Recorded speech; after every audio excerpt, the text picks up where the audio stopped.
मुंबई पालिकेला मराठीचा विसर पडला का असा प्रश्न निर्माण झालाय।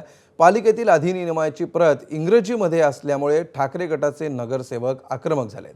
मुंबई महानगरपालिकेच्या कायद्याचं पुस्तक केवळ इंग्रजीमध्ये, मुंबई महानगरपालिकेच्या कायद्याचं पुस्तक मराठीत नाही।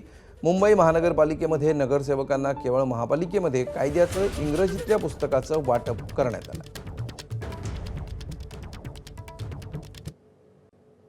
मुंबई महापालिकेच्या कायद्यामध्ये असं लिहिलेलं आहे की संपूर्ण कामकाज हे मराठीमध्ये झालं पाहिजे आणि ज्या वेळेला हे संपूर्ण कामकाज मराठीमध्ये होत नव्हतं म्हणून मी स्वतः या ठिकाणी महापौरांना त्यावेळेला पत्र दिलं होतं की काही ठिकाणी कामकाज हे मराठीमध्ये होत नाहीये, तर आपण कृपया हे मराठीमध्ये होण्यासाठी आदेश द्यावे। तेव्हा महापौरांनी देखील सांगितलं होतं की नक्कीच हे मराठीमध्ये कामकाज होण्यासाठी आदेश दिले जाईल।